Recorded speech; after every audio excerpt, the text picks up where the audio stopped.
Alors, si je veux à la fois du texte qui est comme ça en bas, en espèce de corbeille, et du texte qui sera en espèce d'arche, eh bien sur la même forme, ce n'est pas possible d'avoir les deux.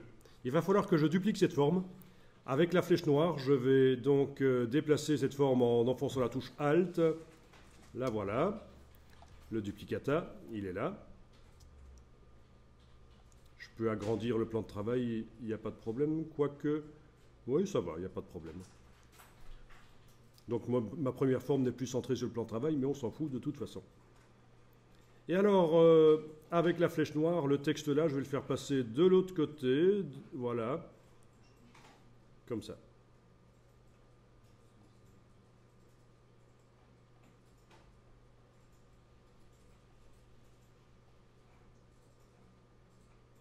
Voilà, il est en arche.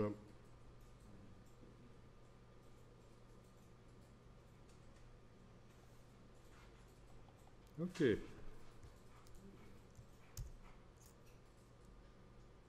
Ok. Voilà.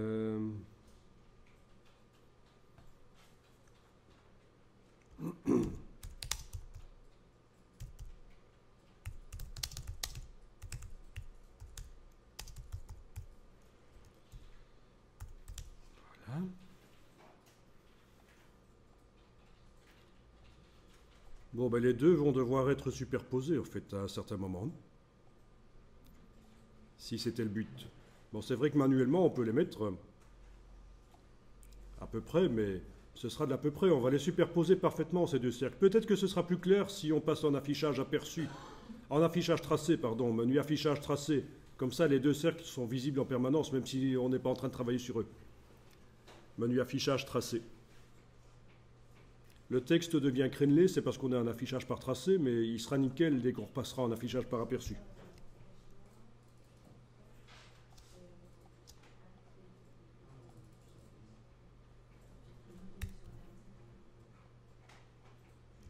Bon, ben on va les superposer parfaitement. Vous les sélectionnez tous les deux. Vous avez toujours la palette alignement qui est apparente quelque part. On l'a utilisée là tout à l'heure. Aligner sur. Bon, ben on va demander aligner sur une sélection éventuellement. Puisque nos deux objets sont sélectionnés. On ne va plus trop s'occuper du plan de travail pour l'instant. Donc aligner sur une sélection. C'est comme ça que c'est réglé par défaut. Les deux objets sont sélectionnés. Alors je vais demander, tiens, je les centre verticalement et horizontalement. Et voilà, ils sont parfaitement superposés, les deux cercles, qui ont la même dimension d'ailleurs.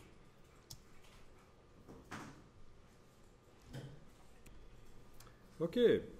Alors, la palette des calques va nous servir ici parce que nous allons devoir de temps en temps verrouiller l'un ou l'autre, parce qu'on a quand même deux cercles qui sont parfaitement superposés.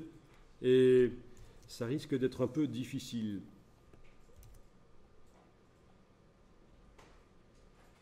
Voilà. Donc je vais verrouiller éventuellement celui du bas et je travaille sur celui du haut. Donc, ok. Donc positionnement du texte. Alors ça peut vous aider de tirer un repère éventuellement. On peut demander d'afficher les règles. CTRL R sur le PC, commande R sur le Mac. Vous avez les règles qui apparaissent. Ça correspond à affichage, règles, afficher ou masquer les règles. C'est CTRL R. Bien, au départ des règles, vous pouvez aller sur la règle. Alors, je précise parce que j'ai eu un petit problème l'autre jour avec un stagiaire qui essayait de faire ceci sur le bord, là. Non, c'est sur la règle. Cliquez, glissez.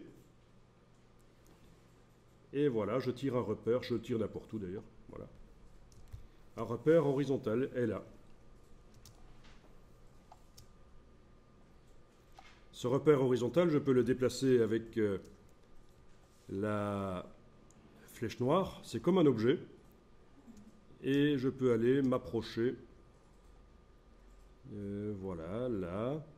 De manière à pouvoir éventuellement, sur l'objet ici, aller positionner le texte de manière plus précise. Ah, on a un petit problème de magnétisme là.